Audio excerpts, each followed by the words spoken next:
You are. While it was an incredibly disappointing defeat, I actually believe Thomas Massie losing his primary last night, not to Ed Gallane, but to $20 million in cash from the Israel lobby, will prove to be a massive blow to Donald Trump's presidency. But maybe even more importantly, it's a direct threat to JD Vance's political future. The 2028 noise that Thomas Massie made last night is significant, especially when he responded to questions with a bit of an announcement that we are going to dive into in this video. But let's really look at what happened last night. It wasn't just about Massie losing a race, it was about Donald Trump permanently cementing the fact that he will always side with and is ultimately controlled by the Israel lobby and the Epstein class. We are going to get into it all, but before we do, if I could quickly ask you to leave a like on this video, and if you haven't already and you enjoy our channel, to hit that subscribe button because it goes a long way in supporting our work. Now he is the embodiment of big dark money in our politics. That is what was on full display last night. And because of that, we have a generation or two of young people who are absolutely furious, not just with Donald Trump, but with the entire Republican Party. They are ready to walk away. That is exactly what Thomas Massie articulated right here, and it is devastating news for JD Vance, as we are about to discuss. Why am I hopeful right now? Because if you looked at the crosstab in the polling, and I'm sure if we had exit polling, it would show the same thing. We have the younger demographic.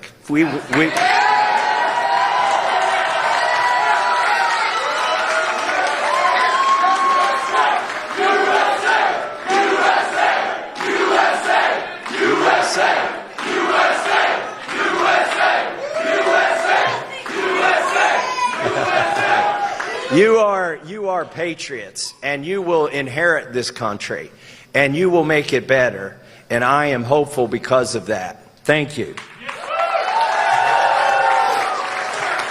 We accidentally, I think, I accidentally, didn't mean to do this. It started out as an election, and it turned into a movement.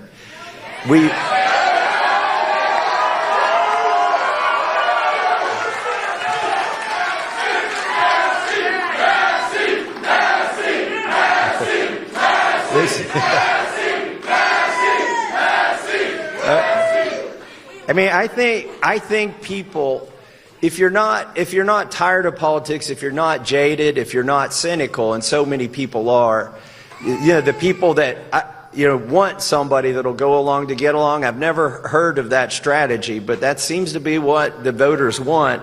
That's what's been promised to them, but not the young voters. We stirred up something. There is a yearning in this country for somebody who will vote for principles over party.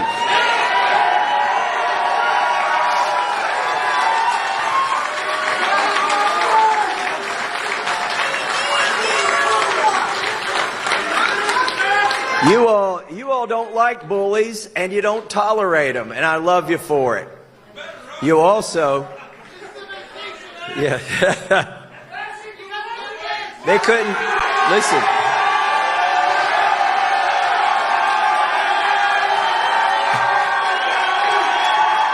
Thomas Massie is very intentionally speaking to a younger generation of MAGA in the exact same way that Marjorie Taylor Greene has been doing. He knows the specific issues where the youth have completely broken away from Donald Trump, the Epstein files, and Trump's unwavering, absolute loyalty to Israel over the interests of the United States. He is beholden to a class of donors who openly care more about Israel than they do about America. Donald Trump himself said that Miriam Adelson, who poured $15 million into this race and has her own documented Epstein connections, cares more about Israel than she does about this country. There was actually a headline in an Israeli newspaper just this morning claiming that the most important election for the state of Israel was happening right now in Kentucky, in a district most people couldn't even find on a map. Why do we tolerate this level of foreign influence over our own elections? My generation is completely fed up with this garbage. That is the audience Thomas Massie is speaking to, and it represents a total break from the Trump administration and the way JD Vance has engineered his career. JD Vance has built his entire political life on dark money, and that same money is what's going to fuel his run for the presidency. But the crowd at Massie's event last night had a very different idea. I think these chants are incredibly telling, especially considering what Massie said immediately afterward.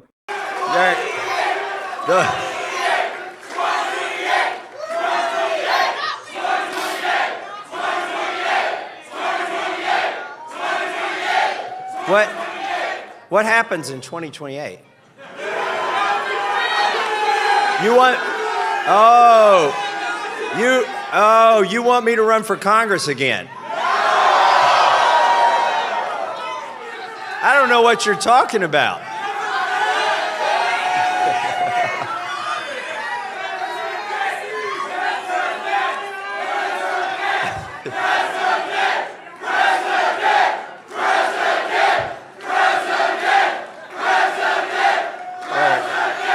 All right, well, you made a compelling argument.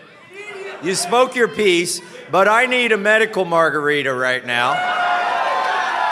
And we'll talk about it later. I strongly disagree with Thomas Massie on a whole host of issues. We could be here all day running through them, from his extreme stances on abortion to his anti-trans policies.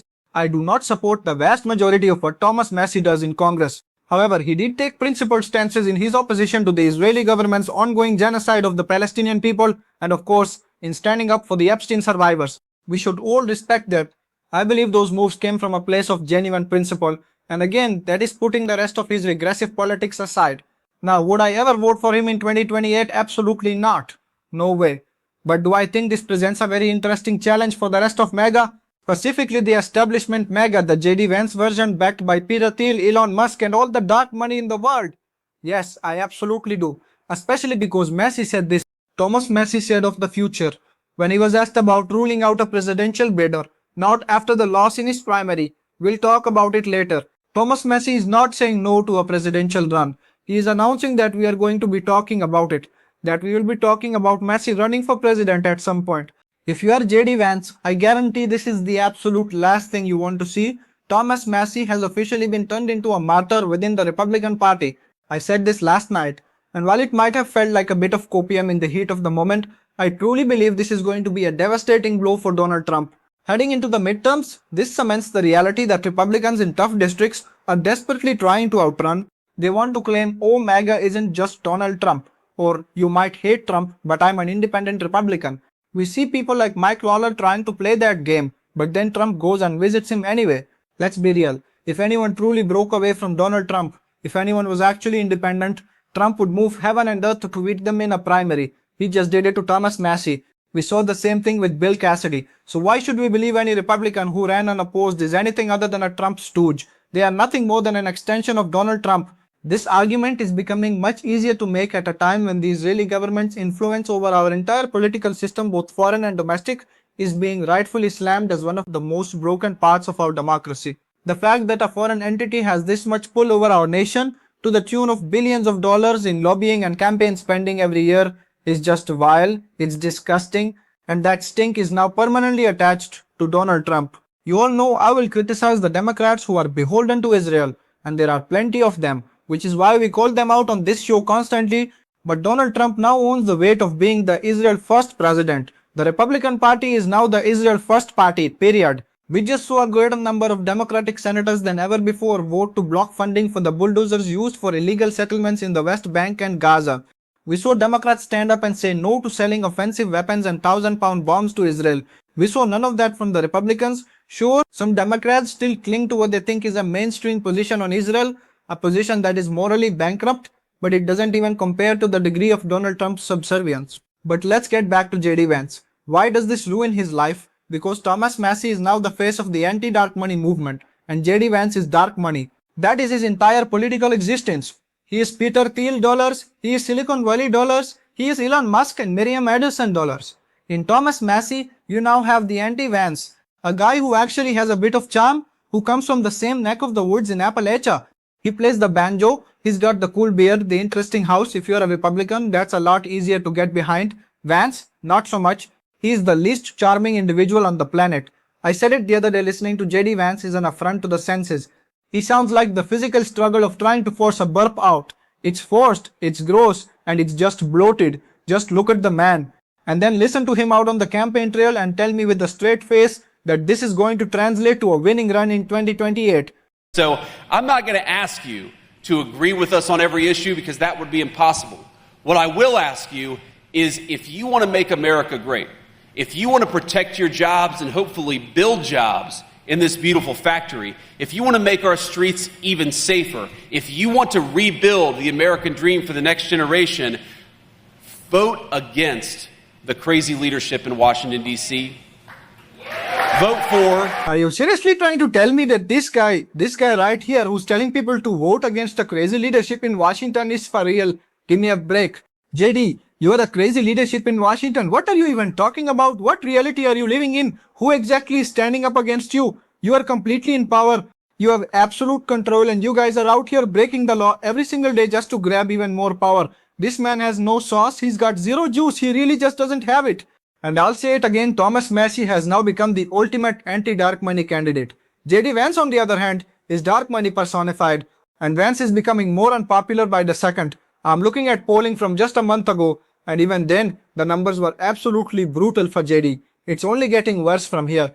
Vice President Vance, how's he doing? How popular? Yeah, JD Vance is not doing too hot to trot at this point. Look at this. Okay, JD Vance's net popularity, this should actually be a plus. There we go. Plus 3 points. Then we go to minus 18 points at this point. That is a 21-point swing in the wrong direction. JD Vance started off his vice presidency in plus territory, and now he is in negative territory. Down he goes, JD Vance getting dragged down along with the President of the United States. Where does he run? Maybe along with, maybe because of that. That we don't know that. But where does he rank among other vice presidents? Yeah, you look at other vice presidents. Look at this. At this point in their vice presidency, historically the worst at this point in a vice presidency. Kamala Harris was at minus 13. Mike Pence was at minus 7. Joe Biden was at plus 4. Dick Cheney was at plus 37. This might be part of a longer trend of vice presidents becoming unpopular, but we can say J.D. Vance is historically the least popular vice president at this point in their vice presidency. Yeah, that is notable. Thomas Massie now has the next 7 months to run against everything Donald Trump does, picking and choosing his moments to maintain his support within the Republican base. Meanwhile, JD Vance just has to sit there and let all of the Trump slop get dumped directly on him. He's stuck with it for the rest of his vice presidency. So ask yourself, who is better positioned to succeed in a future primary or a general election? I'm putting my money on Thomas Massie. This whole situation is a total nightmare for JD Vance. And honestly, I'm going to enjoy every second of it. We're going to be covering this fallout closely on this show. If you want to support what we're doing, as always, please hit that subscribe button and leave a like on this video. If you've stuck around until the very end, drop a blue heart in the comments so I know you're with us. And if you want to support the show in another way, head over to Spotify and leave a 5-star rating for the Liam Prescott Show. The mega crowd keeps finding the podcast and spamming it with 0-star reviews, calling me a hack because they can't handle the truth. So, if you could help me out with that star rating, I'd really appreciate it. Keep on fighting, y'all. Don't let them silence you. And until next time, I'm Liam Prescott and I'll see you in the next one.